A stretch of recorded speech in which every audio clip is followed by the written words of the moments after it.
Mais j'ai parlé avec quelqu'un, un homme de Dieu. Un homme de Dieu qui est représentant de ces églises. Ces églises qui nous créent beaucoup de problèmes. Il faut le dire. Il faut le dire. Et pourtant, c'est pas dans l'ensemble. Moi, je ne peux pas jeter la pierre à toutes ces personnes. Je ne peux pas. Je ne peux pas jeter la pierre parce que il y a des bonnes personnes partout et il y en a des mauvaises.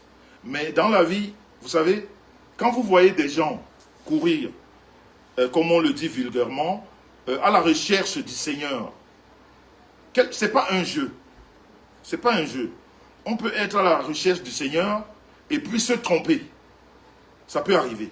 Parce que tous ceux-là qui se disent serviteurs du Seigneur ne sont pas toujours les vrais serviteurs. Oh, bonjour ma future belle-sœur Lydie Faucoin. Ton bicoquet est toujours en cours de téléchargement. Je vois pas ma rêve Biaï là. Qu'est-ce qui se passe? Elle est où? On l'a déjà embarquée. Qu'est-ce qui se passe?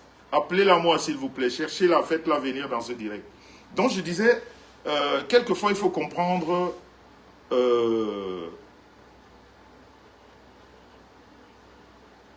Exactement, Marlise, pour revenir dessus.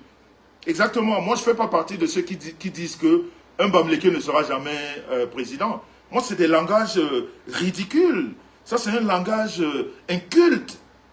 On ne peut pas dire ça. Nous sommes combien? 25 millions, 30 millions de Camerounais. On a combien d'ethnies? 150, je ne sais pas, 250 ethnies. Ça veut dire que de toutes ces ethnies-là peut sortir un président. On ne peut pas dire que tel ne sera jamais, mais chacun choisit son candidat. Ça, c'est un langage qui ne sortira jamais de ma bouche. Tel ne sera jamais président. Pourquoi? Je ne peux pas le dire. Si on reste dans la démocratie et si on reste dans le respect des institutions, on se dit que ben, c'est tout ça qui choisit, c'est pas nous. Donc, moi, ce langage, tel ne sera jamais président, je ne l'utilise pas. Mais une chose est sûre, le professeur Maurice Kamto, ce n'est pas mon candidat. Il faudrait que ce soit clair. Ce n'est pas le mien. Ce n'est pas le mien, je n'ai rien contre lui, mais c'est juste qu'à un moment donné de la vie, il faut faire un choix. Et en ce moment-ci, moi personnellement, ce n'est pas mon choix. Voilà, ça c'est un sujet clos. Et je disais donc, parlant des hommes et des femmes de Dieu, il y en a les bons et les mauvais. Vous savez, c'est comme dans l'église catholique. Au jour d'aujourd'hui, ce qu'on n'envisageait pas peut-être il y a 15 ou 20 ans, voire condamner un prêtre pour pédophilie ou bien pour viol et des trucs comme... On voit ça, ça se vit aujourd'hui. Surtout en Europe. Je ne sais pas encore si en Afrique on est déjà arrivé à ce niveau, mais en Europe, on voit des prêtres qui sont condamnés pour des faits de viol. On voit des prêtres qui sont accusés pour des faits voilà, je ne vais pas parler de... En fait, vous savez qu'il y a des noms sur Facebook, quand tu les utilises, Facebook vous bloque. Mais je vais dire, on a dépassé ce stade. Donc, ce qui est arrivé cette semaine, moi j'ai parlé avec un homme de Dieu. Et j'aurais voulu qu'il intervienne ici. Et c'est un homme de Dieu qui est représentant des églises réveillées. Parce qu'on a un mauvais côté. Ça, on ne peut pas s'en cacher. On a un très mauvais côté des églises réveillées. Mais pourtant, dans l'ensemble, ce n'est pas ça. Ok, Marlise, ok, j'ai compris, j'ai bien compris, j'ai compris. Donc, moi, je ne peux pas, dans l'amalgame, accuser les églises réveillées. Parce qu'à un moment donné, moi, j'ai trouvé, comment dire, mon profit dans toutes les églises où je passe. Vous savez, quand on grandit, je vais dire nous, moi j'ai grandi catholique, j'ai trouvé mes parents dans l'église catholique. Mes parents m'ont baptisé, communié, confirmé catholique. Ok? Je me suis marié même à l'église catholique. Je me suis marié même à l'église catholique. Mais rien ne m'empêche d'être quotidiennement à la recherche de Dieu. Ça veut dire que d'aller n'importe où. Quand je dis n'importe où, je veux dire dans les églises. Et pendant que je grandissais, je veux dire, quand j'ai eu la majorité, j'ai découvert certaines églises. Juste par curiosité, j'y suis allé pour essayer de voir. Parce que l'on m'a toujours dit, et surtout quand tu lis la Bible, on te dit que partout où on parle du nom du Seigneur, il faut y aller. Partout où on évoque le nom de Dieu, il faut y aller. Il ne faut pas tout de suite dire non, là-bas c'est pas bon, parce que ma soeur a vécu ou bien mon frère a vécu. Non, il y a des bons pasteurs, il y a des mauvais pasteurs. Il y a des bons prêtres, il y a des mauvais prêtres. Mais maintenant, quand la personne concernée qui va vers un prêtre ou un pasteur, ça dépend aussi de la façon dont tu y vas. Parce que les pasteurs et les prêtres, c'est des êtres humains comme nous. C'est des gens qui vivent de chair, qui ont de la chair, qui ont besoin de manger, qui ont besoin de bien vivre, qui ont besoin de se vêtir. Donc ça dépend de la manière dont on vient vers ces personnes. Et après, quelquefois, il y a des choses qui ne vont pas. Mais moi, de mon expérience personnelle, je ne peux pas jeter la pierre à ces églises. Je peux parler d'une façon particulière certaines personnes que j'ai rencontrées, mais je ne peux pas dire que l'église, toute l'église réveillée ou toute... Non, je ne crois pas. Je ne pense pas. Parce qu'il y en a qui trouvent leur bonheur, il y en a qui changent de vie, qui étaient vraiment des personnes pas fréquentables, mais du moment où ces personnes adhèrent dans ces églises, on voit comment leur vie change. Et puis il y a d'autres qui viennent avec des idées bizarres, qui rentrent dans ces églises, et ça tourne au vinaigre, et après, on doit jeter tout le monde à la vindicte populaire. Je ne crois pas que ce soit comme ça. Donc, moi, je vais faire entrer l'homme de Dieu ici. Vous allez lui poser toutes les questions, parce que c'est quelqu'un d'ouvert. C'est quelqu'un qui est là pour la vérité. Et moi, je pense que quand on vit ce qu'on a vécu cette semaine, parce que tout le monde parle de l'église réveillée, les gens disent des choses, il est tout à fait normal qu'un homme de Dieu qui appartient à ces églises-là nous parle, qu'on lui pose des questions, que ceux-là qui veulent poser des questions lui posent des questions et qu'on écoute sa réponse. Ah voilà, en plus il m'a appelé, je n'ai même pas vu. Donc, on va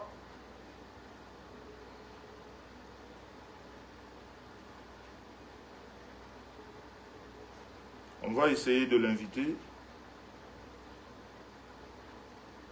Allô? Oui, monseigneur, je ne sais pas, vous pouvez déjà rentrer dans le direct?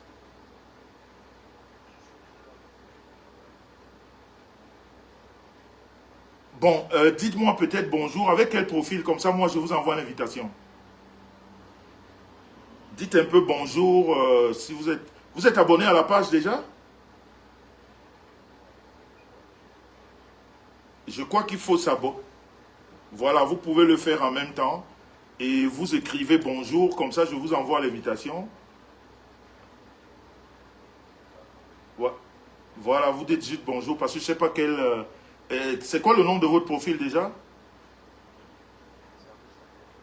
Ok, alors vous dites, voilà, si vous faites un bonjour, comme ça je vous envoie l'invitation, vous cliquez dessus et vous rentrez directement dans le direct, quoi. Ok, merci. Donc je disais, c'est très facile d'accuser les gens quand les choses ne vont pas. Mais ces personnes qui vont vers des prêtres et des pasteurs, vous savez, on dit très souvent, c'est le malade qui consulte le docteur. Très souvent. Quand on est malade, on va vers un docteur. Et on va pour... Non, c'est pas lui encore. On va pour retrouver une certaine sérénité, une certaine guérison, ou une certaine même, je veux dire, sécurité. Et ça dépend donc maintenant. C'est un peu comme dans la vie, hein. Vous savez, quand on grandit, quand vous avez une femme qui vous fait la cour, parce qu'il faut être terre à terre quelquefois sur la toile pour qu'on se comprenne. Quand vous êtes jeune, beau, vous êtes sûr de vous. Vous avez le choix d'entre ces relations féminines. ces dames qui défilent devant vous, vous avez le choix, parce que vous vous sentez beau. Ok? Ça dépend comment vous abordez une femme. Et maintenant, quand vous êtes sûr de vous, et qu'une femme vous aborde, en vous présentant peut-être du matériel. Voilà, je crois qu'il est là, je vais l'inviter. Je vais l'inviter.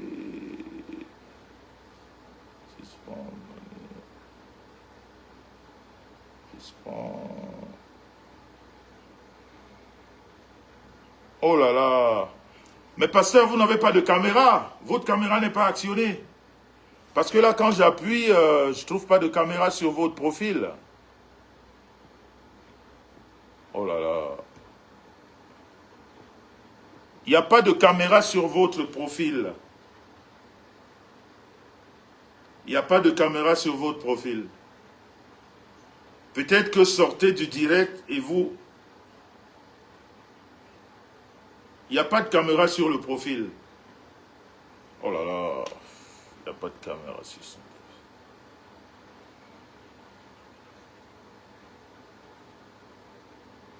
Il n'y a pas de caméra.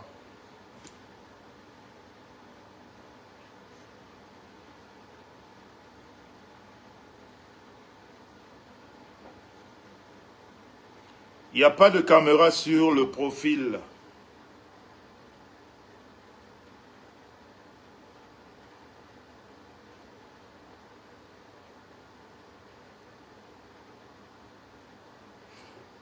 Coco Pretty, il ne faut pas dire ça. Il faut pas dire... Vous avez vécu sûrement des choses, mais il ne faut pas généraliser.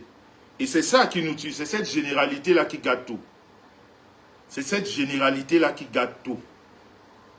Je disais tantôt, quand une femme vous fait la cour, c'est comme, voilà, dans la vie courante. Quand une femme vient vers vous en vous plaisantant ses moyens, ça veut dire sa richesse, et vous-même, physiquement, vous voyez que cette femme n'est pas belle. Hein? Vous allez vers cette femme justement parce qu'elle vous a présenté un certain bien matériel. C'est ce qui vous fait aller là-bas. Donc, ces personnes-là qui abordent les pasteurs, qui sont les êtres humains comme nous, ça dépend comment est-ce qu'on les aborde. Il est aussi facile pour un pasteur de tomber dans le dogme de l'argent. Parce que tout le monde... Attends, on travaille pour gagner de l'argent. On vit même pour avoir de l'argent. Donc, il n'y a pas beaucoup à qui on donnerait de l'argent et qui dirait j'en ai pas besoin. Oh, bonsoir, ma PF. Je dis ma PF. Ma PTT de luxe. Anne-Louise Basson depuis le Texas. Bonsoir à toi, ça fait plaisir d'être ici. Donc, il faut comprendre ça. Après, maintenant, quand ça ne donne pas. Ok, mon archevêque. C'est pas... Là, je clique encore. Oh là là là là là là là. Oh là là. Vous voyez, c'est Serge Samuel. C'est lui qui doit intervenir là. Mais... Et quelquefois, quand les directs sont signalés, ça fait ça aussi. Hein. Mais sinon, je peux vous prendre par WhatsApp aussi. Ça va être plus facile. Hein. Si ça ne passe pas par ici, vous pouvez intervenir par WhatsApp, par vidéo WhatsApp. Comme ça, les gens vont vous écouter. Et voilà. Donc, je disais, il faut arrêter de faire l'amalgame.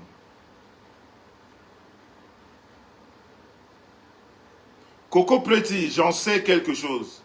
J'en sais. Coco Pretty, j'en sais. J'en ai vécu. Je sais ce que un pasteur qui n'est pas bien peut amener dans une famille. Je sais. Mais je voudrais juste que les gens comprennent que ce n'est pas tous qui sont comme ça. Peut-être que c'est une majorité, mais ce n'est pas tous. C'est le problème de tous là qu'il faut enlever. Comprenez? C'est ce tous-là, c'est cet amalgame. Il y en a qui font des choses bien. Il y en a qui font des choses bien. Et il y a des fidèles qui rentrent dans des églises réveillées qui changent complètement de vie. et qui se sentent très bien. Voilà, voilà, voilà. Là, je vous ai envoyé la demande. Monseigneur, j'ai envoyé la demande, c'est en train de mouliner. Prions le Seigneur que ça passe, que vraiment, qu'il rentre directement. Comme ça, on entame vite le sujet parce que je vois le temps passer et nous sommes tous des fanats de foot. Il y a un match de foot tout à l'heure qui nous intéresse tous, donc faudrait qu'on y aille vite. Voilà. Oh, connexion en cours. Je crois que... Ah, le pasteur est là. Alléluia. Monseigneur est là. Alléluia. Alléluia, Monseigneur. Mais dites Alléluia. Alléluia, il est là. Alléluia. Alléluia, il est là. Maintenant, on peut commencer le direct. Préparez vos questions pour ceux qui ont des questions à poser. Vous avez devant vous un responsable, un grand responsable des églises réveillées. Hein, dans le langage chrétien, on l'appelle Monseigneur. Monseigneur Samuel des églises réveillées. Bonsoir, Monseigneur. Est-ce que vous m'entendez? Bonsoir, Jean-Louis Messon. Ok. Voilà. Comment vous allez? Je vais très bien par la grâce de Dieu. Merci. Voilà. Juste pour vous présenter en 2 mots, mais il va se présenter lui-même. Je vous ai dit que tout au long de cette semaine, on a vu ce qui se passe sur la toile concernant les églises réveillées. Et moi, j'ai contacté un responsable des églises réveillées qui est ici devant vous. J'en ai contacté plusieurs, mais par rapport à ces événements, il y en a qui ont peur ou honte, je ne sais pas, de parler à visage découvert. Il y en a qui m'ont dit non, les choses des réseaux sociaux, franchement, je ne peux pas intervenir. Et pourtant, on est en train de parler de son église. Quel est le chrétien qui peut se cacher à vouloir défendre son église? Donc, j'en ai contacté plusieurs. Et là, je suis tombé sur Monseigneur Samuel Billet, dont j'ai exposé le problème. Il m'a dit, Monsieur Messan, il n'y a pas de problème. Le dimanche, après le culte, je vais répondre à vos questions. Et j'ai essayé de lui expliquer la situation. Il n'était pas au courant de ce qui se passe. Je lui ai envoyé les vidéos pour qu'il voit ce qui se passe, pour qu'il écoute et pour qu'il lise ce qu'on écrit sur ces églises. Donc, vous avez devant vous Monseigneur Billet. Monseigneur, bonsoir. Bonsoir une fois de plus, Jean-Louis. Bonsoir. Voilà. Je ne vais pas vous retenir longtemps parce que j'imagine votre programme assez serré. Je ne vais pas remettre les images ici parce que, en plus, ce n'est pas des images très, très belles à voir. Ben, vous avez découvert ces images et au jour d'aujourd'hui, l'église, comme on appelle l'église réveillée, est devenue la bête noire en général ou alors en particulier des Camerounais. Si je veux résumer en 2 mots, les églises réveillées divisent les familles, les églises réveillées pillent les familles, les églises réveillées font tout sauf ce que Dieu demande. En tant que responsable, et au vu des images que je vous ai envoyées, c'est quoi votre analyse et qu'est-ce que vous pouvez répondre ce soir à toutes ces personnes qui se posent des questions et peut-être certaines qui sont même prêtes à sortir de ces églises au vu de tout ce qui se passe. Vous avez la parole, Monseigneur. Ok, bon, déjà, Monsieur Messan, je vous tire un coup de chapeau pour l'intérêt que vous portez à l'Église, venant avec ce genre de sujet concernant ce qui se passe dans la toile, concernant l'actualité de ce pasteur avec cette jeune dame. Déjà, je voudrais définir l'Église. C'est très important. Parce que dans la définition de l'Église, il y a une certaine confusion qui s'installe. L'Église, ce n'est pas le bâtiment. C'est pas le bâtiment. Étymologiquement, selon le dictionnaire, l'Église, c'est quoi? C'est un ensemble de personnes, un ensemble de chrétiens réunis ensemble pour une communion. C'est un ensemble de personnes. C'est ça qui forme l'Église. C'est pas le bâtiment qui forme l'Église. Dans l'Église, déjà, ce sont des chrétiens. C'est un ensemble de personnes qui a une vision, qui communient ensemble pour un but bien précis. Maintenant, lorsqu'on parle des églises réveillées, il faut aussi en parler. C'est péjoratif. C'est quoi une église réveillée? Une église réveillée, c'est une personne réveillée. J'insiste, une église réveillée, c'est une personne réveillée. Parce que la Bible déclare que le corps de l'homme est le temple du Saint-Esprit. Dieu n'habite pas dans les maisons bâties par les mains d'hommes, mais il habite dans le corps, dans le cœur de l'homme. C'est pour cela que dans l'Apocalypse, Jésus dit, je me tiens à la porte de ton cœur et je frappe. Si tu ouvres ton cœur, j'entrerai et je souperai. Donc, il faut élever cet équivoque pour que les gens comprennent ce que c'est que l'Église. L'Église, c'est vous, monsieur Messan. L'Église, c'est moi. Nous devenons dans l'Église du moment où on s'accorde sur une même vision. Donc, quand les gens parlent des églises réveillées, c'est péjoratif, j'insiste. C'est quelqu'un qui est réveillé. Quand on dit que quelqu'un est réveillé, c'est quelqu'un qui dormait. Moi, je suis né d'une famille catholique, une famille évangélique, par exemple. Mais c'est une petite histoire. J'y allais. Je me rappelle que parfois, quand j'y allais, je dormais. Mon père et moi, on dormait. On se réveillait juste au moment où le prêtre disait Amen. Et on disait tous Amen. Donc, lorsqu'on est réveillé, étant déjà une église, ça veut dire qu'il y a des choses qu'on ignorait. Il y a des choses qu'on ne nous a pas dites. Il y a des choses qu'on n'a pas lues. Il y a des choses qu'on ne connaît pas. Parce que la connaissance est une puissance. Vous, aujourd'hui, par exemple, vous parliez tout à l'heure, je vous ai bien suivi. Des gens qui disent des choses vous concernant, et vous avez pris l'engagement qu'à chaque fois on dira des choses vous concernant, vous viendrez avec des preuves, vous viendrez avec des arguments. Dans le cadre juridique, on parle des évidences, des éléments d'évidence. Ça veut dire quoi? Ça veut dire que lorsque vous êtes accusé, pour que vous puissiez écouter et bénéficier d'une présomption d'innocence, il faut des évidences, il faut des preuves. Mais nous sommes dans un monde aujourd'hui où nous sommes conscients, pour ceux qui sont réveillés spirituellement, que l'ennemi manipule le monde. Les gens peuvent dire des choses vous concernant qui n'existent pas, tout simplement parce qu'ils veulent troubler votre vie, vous déstabiliser. Et pendant que je vous écoutais, c'est cette parole qui est sortie de ma bouche pour vous dire en fait que les accusations, le sabotage, ce sont des stratégies des faibles. Ce sont des faibles.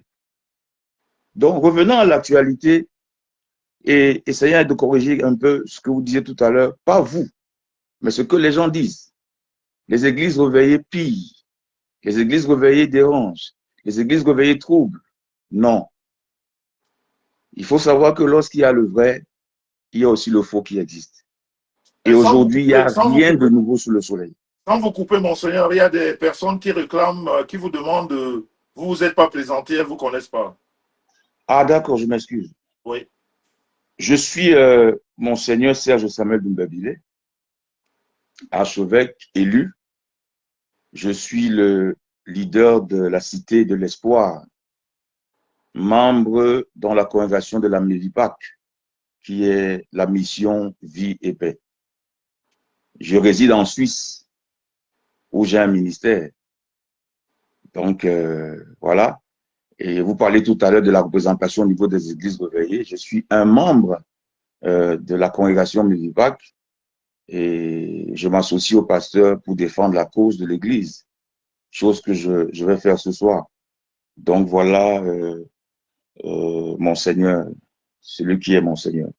Voilà. Donc, je peux continuer? Tout à fait, tout à fait. Merci, merci beaucoup. Donc, j'étais de disant que il n'y a rien de nouveau sur le soleil, monsieur Messan. Il n'y a rien de nouveau sur le soleil. Et je voudrais déjà profiter pour tirer un coup de chapeau à tous les pasteurs. Ça, je le dis sincèrement, parce que le pastorat est l'une des vocations les plus ingrates. Ce n'est pas une profession, c'est une vocation. Et la confusion qui est installée aujourd'hui, c'est parce que il y a certains mercenaires qui sont devenus pasteurs par profession et non par vocation. La vocation, c'est l'appel. C'est Dieu qui vous appelle. Et lorsque Dieu vous appelle, il vous donne les éléments de l'appel. Et ce que nous vivons aujourd'hui, c'est ce qui a été annoncé dans la Bible. Quand nous entrons dans la Bible, dans le livre de Matthieu chapitre 7, verset 15 à 20, Matthieu chapitre 7, verset 15 à 20, parce que moi j'aime lire les Écritures, ce sont des évidences. La Bible nous fait comprendre que vous les reconnaîtrez par leurs fruits.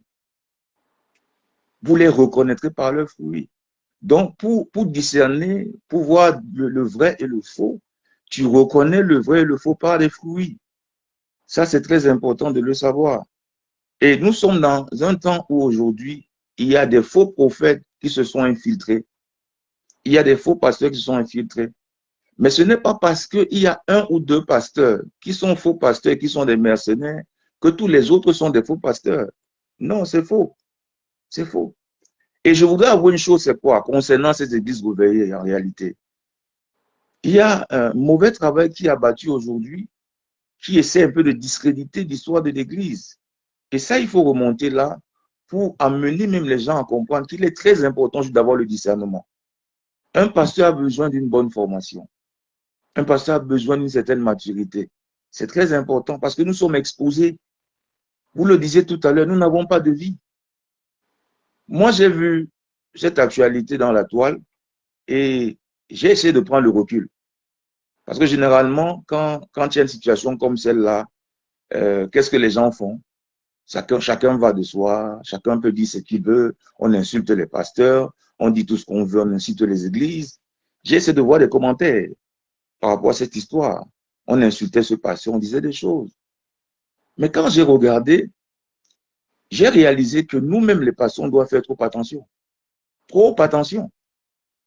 Je vous le dis par expérience. Moi, j'ai vu cette fille qui était pratiquement nue. Elle ne voulait pas se couvrir et qui a dit que c'est pas ce pasteur qui l'a délivrée, qu'elle a plutôt été délivrée dans une autre église. Mais je l'ai vue, cette même fille, je l'ai vue coucher au sol pendant qu'on la délivrait. Par ce même pasteur. Donc, il y a une contradiction parce qu'à un moment donné, lorsqu'on ne s'entend plus sur certains points, il y a beaucoup de choses qui sortent. C'est pour cela que nous, les pasteurs, nous devons éviter une certaine proximité avec les fidèles. Et je vous le dis, les femmes sont très dangereuses dans le ministère. Parce qu'il y en a qui ne viennent pas à l'église pour le Seigneur. Il y en a qui ne viennent pas à l'église pour le Seigneur.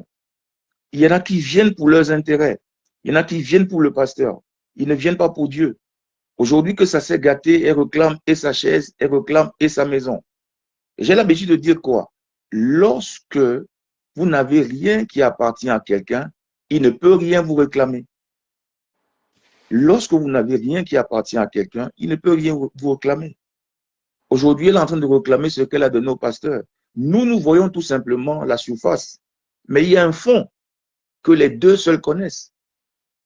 Donc, il est important aujourd'hui que les pasteurs acquièrent une certaine maturité. C'est très important. Nous sommes dans un monde très compliqué. Moi, j'ai reçu plusieurs fois des sœurs à l'église, des mamans qui sont venues me proposer des choses. Ça ne date pas d'aujourd'hui. Prête à t'acheter une voiture, prêt à acheter les chaises à l'église, prête à acheter le matériel de l'église, elle t'apprécie, elle t'élève, elle t'adore même à la limite. Mais en réalité, ces motivations ne sont pas pures. Ces motivations ne sont pas pures. Et nous, les pasteurs, nous sommes exposés. J'ai également vu la scène où on est en train de filmer une délivrance. Ce n'est pas un jugement. Mais moi, je pense que c'est des choses qui se font dans le secret. On n'a pas forcément besoin d'exposer des gens pendant qu'on est en train de les délivrer. Parce que demain, après-demain, ça peut prêter à confusion. Donc, je pense que et il faut dégager les responsabilités. Le tout n'est pas de tirer la flèche sur le pasteur, de tirer la flèche sur la fille. Il faut dégager les responsabilités. Chacun a sa part de responsabilité. Lorsque ça se passait bien entre les deux, il n'y avait pas de problème. C'est aujourd'hui que nous sommes au courant qu'il y a des problèmes. Parce que ça ne marche plus entre eux, ça ne fonctionne plus entre eux. Donc, il faut une certaine maturité. Et les chrétiens qui vont à l'église, il faut un certain discernement. Nous sommes à l'heure des faux prophètes aujourd'hui. Et je vous le dis sincèrement. Il y a plus de faux pasteurs dehors que de vrais. Ça, je dois vous le dire. Et pour savoir qu'on est un faux prophète, un faux pasteur, c'est lorsqu'on apporte une nouvelle révélation à celle qui est de Christ. Jésus dit, n'ajoutez rien, ne retranchez rien. Ça veut dire, n'ajoutez rien à la parole. Il est notre modèle par excellence. Mais aujourd'hui, qu'est-ce que nous voyons? Qu'est-ce que nous voyons? Ce que nous voyons, c'est ce qui se passe dans la toile. Parce qu'il y a beaucoup de choses qui sortiront encore après. Je t'avais donné mon argent. Tu m'avais demandé ceci. je t'en ai donné. Lorsque Dieu donne la vision, il donne également la provision. C'est très important de le savoir. Et c'est pour ça qu'il faut avoir une certaine proximité, c'est-à-dire qu'il y a un certain Monseigneur, éloignement. Oui. excusez-moi de vous couper. Reprenez un peu ça. Lorsque Dieu vous donne la vision, c'est important. Lorsque Dieu vous donne la vision, il vous donne la provision. Il vous donne La provision, la provision. oui. OK, Lorsqu'il vous donne la vision, il vous donne également la provision. Je c'est vais l'expliquer important. de manière simple. Tout à fait. Lorsque Dieu vous a appelé au service, il vous a donné cette vocation pastorale. Ce qui est certain, c'est que Dieu va se rassurer que votre petite famille, vous ne manquez de rien. Pour D'une éviter la manière ou d'une autre. mendicité. Oui. Voilà. Vous n'avez pas besoin de passer par des manipulations, extorquer de l'argent aux gens, vendre de l'huile à l'église, vendre de l'eau de Jérusalem. Vous n'avez pas besoin de vendre le sel. Vous n'avez pas besoin de manipuler la conscience des gens pour obtenir de l'argent. Ça ne vient pas de Dieu. À partir de là, on peut reconnaître les faux pasteurs. Ces pasteurs qui vont vous demander d'apporter des sacrifices pour qu'on puisse prier pour vous. Ces pasteurs qui vont vous demander, avant de vous recevoir dans leur bureau, d'apporter une enveloppe d'argent. Ça ne vient pas de Dieu. Ça ne vient pas de Dieu. Il faut lire la Monseigneur, Bible. vous allez m'excuser de vous couper. C'est très important parce que les questions défilent. Peut-être vous ne les voyez pas. Oui. Donc, vous êtes en train de nous expliquer que les pasteurs qui demandent aux fidèles qui vendent des huiles, des choses comme ça, c'est pas bien. Non, ça ne vient pas de Dieu. Ça ne vient pas de Dieu. Ça ne vient pas de Dieu. C'est pour ça que je vous parle de la révélation. La seule révélation que nous avons en tant que pasteurs et chrétiens, c'est Jésus-Christ. Et Jésus-Christ est notre modèle par excellence. Ça veut dire quoi? Ça veut dire que nous devons suivre les pas de Jésus. Monsieur Messon, vous avez été au séminaire. Est-ce que vous avez lu dans la Bible un jour que Jésus a vendu l'eau? Non, Qu'il a jamais. vendu le sel? Jamais. Qu'il a demandé de l'argent pour prier pour quelqu'un? Non. Jamais. Non. Alors aujourd'hui, il y a des pasteurs qui vont vous dire qu'il a une révélation. Dieu lui a dit de vendre l'eau. C'est faux. La Bible dit vous avez reçu gratuitement, donné gratuitement. Lorsque vous allez prier pour quelqu'un, oh, et je vous le dis sincèrement, moi, il y a une maman qui est en France depuis pratiquement près de 50 ans, et c'est un témoignage que je vous donne. Je vous assure, c'était une satisfaction pour moi. J'ai rencontré cette maman en France, je crois qu'on était dans un programme, vous étiez aussi là. Elle m'a posé son problème. Elle est en France depuis des années, elle n'a pas de papier. Et j'ai prié pour cette maman. J'ai prié pour cette maman. Je lui ai dit, maman, quand je reviendrai ici la saison prochaine, vous aurez un permis de séjour. Je le lui ai dit. Elle a fait 50 ans en France, sans papier. Elle vit dans un foyer. Monsieur Messan, je peux vous dire quelque chose? Oui. Hier, j'étais en France. Et cette maman, quand elle a appris que j'étais là, elle m'a cherché. Quand elle est venue vers moi, elle pleurait. Elle m'a dit, papa, ce que tu m'avais dit, je l'ai reçu. J'ai reçu mon permis C. J'avais des larmes aux yeux. Et cette maman qui a plus de 70 ans a enlevé 50 euros. 50 euros, elle m'a remis. Elle m'a dit, mon fils, je n'ai rien. Si j'avais plus que cela, j'allais te donner. Mais vous voyez, ce n'est pas l'argent qu'elle me donnait qui était important. Ma satisfaction, c'était que j'étais un jour en France. J'ai pris cette maman comme ma maman et j'ai dit, Seigneur, bénis cette maman. Et j'étais dans la joie de savoir que Dieu a exaucé à cette prière. Donc, le rôle d'un pasteur, c'est ça. Nous sommes des bergers. Nous devons encadrer le troupeau. Nous ne devons pas nous engraisser et laisser que les troupeaux puissent maigrir. Non. Donc, on ne vend pas l'eau, on ne vend pas le sel. Un pasteur qui va vous demander que Dieu m'a dit que ta maison, tu dois me la donner. Ça ne vient pas de Dieu. Le Dieu qui t'a appelé va te donner la maison. Maintenant, il peut toucher le cœur de quelqu'un qui va dire, pasteur, je te bénis avec une voiture. Je te bénis avec une maison. Mais lorsque c'est nous qui allons manipuler les fidèles en leur demandant des choses que Dieu n'a pas dit, c'est pas bon. Et la Bible le dit. Vous, faux prophètes. Excusez-moi, monseigneur. Donc, si je vous suis bien, c'est par rapport aux questions, hein, parce que, s'il vous plaît, les gens qui veulent poser des questions, je vous ai dit, monseigneur est ouvert. Vous pouvez envoyer une demande, parce que si vous écrivez tous en même temps, je ne peux pas garder toutes les questions. Vraiment, celui qui a une question pertinente, quelque chose qui le dérange, tu n'as qu'à rentrer ici et puis à faire une demande et à poser ta question. Mais moi, je voudrais poser pour toutes ces personnes qui sont là. Donc, monseigneur, si je vous entends bien, si je vous écoute bien, cette jeune dame qu'on voit dans la vidéo réclamer une chaise à son pasteur, vous voulez dire que c'est quelque chose de pas bien? Ça veut dire que ce pasteur-là ne devait même pas prendre cette chaise? Ou alors cette femme n'a pas le droit de demander cette chaise. Mais il faut déjà savoir de quelle chaise il s'agit. Il faut déjà chercher à savoir de quelle chaise il s'agit. Mais elle a pointé la chaise, une chaise normale comme celle. C'est ce que je veux vous faire comprendre. Elle n'a pas demandé des chaises. Elle a demandé une chaise bien spécifique, une Oui. chaise particulière. C'est pour vous faire comprendre qu'il y a des choses que nous ne connaissons pas. Et souvent, ça se passe comme ça lorsque, parfois, je le dis comme ça de manière ramassée. Je ne dis pas que c'est l'histoire de ce pasteur. Il y a des pasteurs qui entretiennent des relations avec leurs fidèles. Il y a une femme qui est à l'église qui sort avec le pasteur. Ils couchent ensemble. La femme du pasteur n'est pas au courant. Et je vous assure qu'à un moment donné, il peut arriver. Ça, c'est un exemple que je prends. Il peut donc arriver à un moment donné que ça ne fonctionne plus entre ce pasteur et cette sœur. Et maintenant, ce qui était caché revient à la surface. C'est des choses qui se passent. Elle réclame une chaise. C'est de quelle chaise il s'agit? Et la même dame, quand elle sortait, il faut bien écouter cette vidéo, elle a dit, tu vas au Nigeria chercher les puissances. Tu vas au Nigeria chercher des puissances et tu les ramènes ici. La même sœur qui a dit à ce pasteur que ce n'est même pas toi qui m'as délivré. Je voudrais que quand vous regardez une vidéo comme celle-là, faites une analyse profonde. Regardez-la, écoutez-la de manière spirituelle. Et lorsque on a déchiré son habit, et puis elle a poussé le pasteur à l'impulsivité, parce que le pasteur dans la colère a déchiré son habit. Et ça, c'est encore un grief. Donc, il y a des choses que nous ne connaissons pas dans cette histoire. Ça, je puis vous le dire. Parce que si je n'ai rien qui vous appartient, vous n'allez rien me réclamer. Il y a un lien, moi je vois un lien entre ce pasteur et cette femme. Je pense aussi que la maison dans laquelle le pasteur la vit, c'est la maison de cette femme, si je ne me trompe pas. Parce qu'elle réclamait même sa maison. Vous voyez un peu, lorsque vous dépendez de quelqu'un, vous n'êtes pas différent d'un esclave. Exactement, exactement, mon Seigneur, sans toutefois vous couper.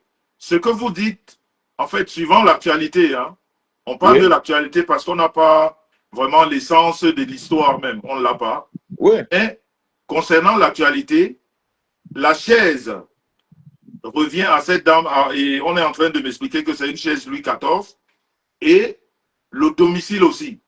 Oui. Mais comment est-ce que le pasteur est rentré en possession de tout ça? Le pasteur aurait expliqué, je dis bien aurait, utilisons le conditionnel, aurait expliqué à la dame que pour qu'elle soit délivrée, il faut qu'elle quitte tout ce qu'elle avait avant. Et donc, cette maison et apparemment cette chaise. Alors, je veux dire, c'est ça. Qu'elle quitte. Et ces choses qu'elle va quitter reviennent à qui? Elle quitte ce qu'elle avait. Donc, dans le lieu dans lequel elle vivait, les chaises qu'elle utilisait, il fallait tout donner au pasteur pour qu'elle soit délivrée. Oh, Seigneur Jésus-Christ. En gros, c'est ça. Mais vous voyez donc ce que je vous explique. Mais moi, je vous dis clairement, c'est de la manipulation. Je ne connais pas ce pasteur. Mais attends, comment on peut expliquer ça? Donc, cette dame doit quitter toutes ces choses. Mais ces choses, c'est qui doivent revenir au pasteur. Non, c'est de la manipulation. Et nous réalisons aujourd'hui qu'il y a un problème de fond qui ressort. Le pasteur se retrouve avec une chaise Louis XIV. Parce que la dame se rend compte que le pasteur l'a trompé. Mais oui. Non, le Seigneur ne peut pas. Écoutez-moi, je vous en prie. Vous savez, un menteur vit aux dépens de celui qui l'écoute. Amen. Et j'aime à dire que, vraiment, il faut chercher la vérité. Jean chapitre 8, verset 32 dit, vous connaîtrez la vérité vous affranchira. Et je vous assure que le genre humain qui a trop de problèmes en matière d'église et église réveillée, entre guillemets, ce sont les femmes. C'est elles qui veulent le mariage, c'est elles qui veulent le travail, c'est elles qui veulent les enfants. Et comme plusieurs femmes ont été habituées à la vie de maraboutage, quand elles vont chez un pasteur, elles ne vont pas chercher Dieu. Vous allez voir des femmes, il y a des familles qui ont été ruinées. Le pasteur a demandé même les titres fonciers, des maisons, des familles. Il y a des familles qui ont été ruinées. Il y a des parents qui sont décédés par des AVC. des maris qui sont décédés, des femmes qui sont décédées parce que l'homme a pris son compte bancaire, il a donné tout à l'église. Ça ne vient pas de Dieu. Ça ne vient pas de Dieu. Lorsque vous êtes en face d'un pasteur